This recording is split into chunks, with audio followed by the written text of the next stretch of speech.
Sa isang maliit at payapang baryo na napapaligiran ng malalagong bukirin at malilinaw na sapa, may isang dalagang kilala sa kanyang busilak na puso at matatag na paninindigan. Ang pangalan niya ay Maria. Lumaki si Maria sa isang simpleng pamilya kung saan ang itinuro sa kanya ng kanyang mga magulang ay ang kahalagahan ng katapatan at paggawa ng tama kahit na walang sino mang nakatingin. Para sa kanila, ang dangal ay isang kayamanang hindi matutumbasan ng anumang halaga. Isang maaraw na umaga, habang si Maria ay naglalakad sa pamilyar na daan patungo sa palengke upang bumili ng kanilang mga pangangailangan, may isang bagay na kumislap sa ilalim ng sikat ng araw at agad na nakakuha ng kanyang pansin. Yumuko siya para tingnan kung ano ito. Isang maliit na supot na gawa sa mamahaling tela ang kanyang nakita at nang buksan niya ito, nanlaki ang kanyang mga mata sa pagkamangha. Puno ito ng kumikinang na mga baryang ginto. Kaibigat nito sa kanyang palad at alam niyang napakalaki ng halaga nito. Sa unang sandali, bumilis ang tibok ng puso ni Maria. Napakaraming pumasok sa kanyang isipan. Ang perang ito ay sapat na para maipagawa ang kanilang bahay, makabili ng maraming pagkain, at matulungan ang kanyang mga magulang na hindi na magpagod sa bukid. Isang mas maginhawang buhay ang naghihintay sa kanila kung itatago niya ang ginto.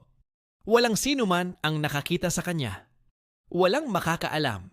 Madali lang itong angkinin.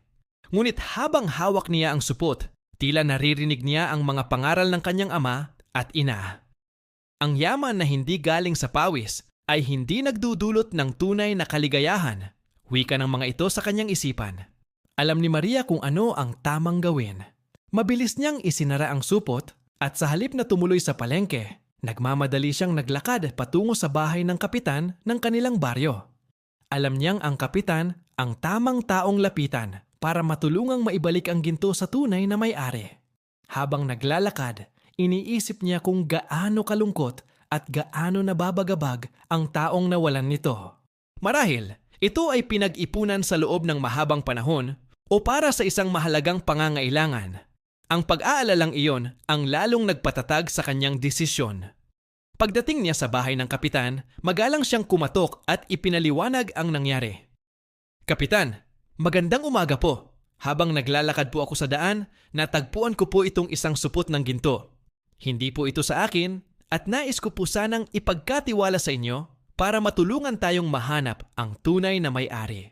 Sabi ni Maria, sabay abot ng supot. Humanga ang kapitan sa katapatan ni Maria.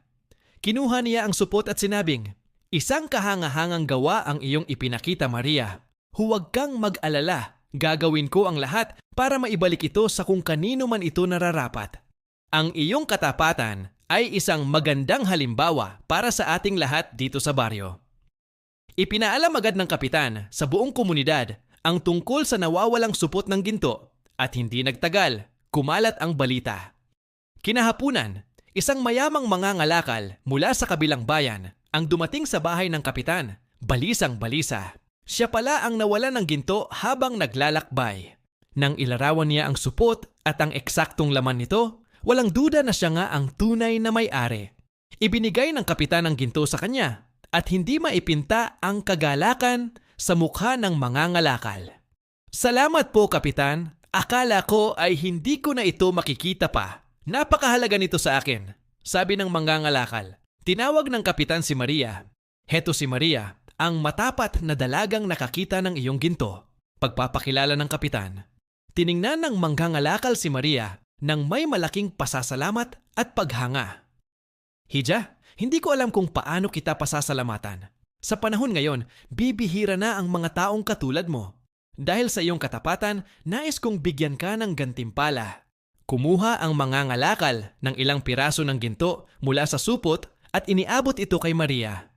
"Tanggapin mo ito bilang aking pasasalamat. Karapat-dapat ka rito." Noong una ay tumanggi si Maria, sinasabing ginawa lang niya ang tama. Ngunit ipinilit ng mangangalakal, kaya't tinanggap na rin niya ito ng may pasasalamat. Ang gantimpalang natanggap ni Maria ay higit pa sa sapat para matulungan ang kanyang pamilya. Ngunit ang pinakamahalaga sa lahat, umuwi siyang may ngiti sa labi at payapang puso dahil alam niyang ginawa niya ang tama.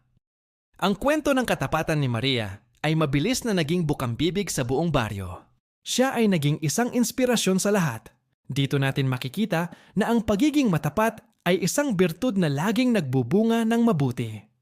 Ang pagpapala ay hindi laging sa material na bagay, kundi nasa kapayapaan ng kalooban at respeto mula sa iyong kapwa. Sana ay nagustuhan niyo ang kwento ni Maria. Kung may aral kayong napulot, huwag kalimutang i-like ang video na ito at mag-subscribe sa aming channel para sa mas marami pang kwentong kapupulutan ng inspirasyon. Maraming salamat sa panonood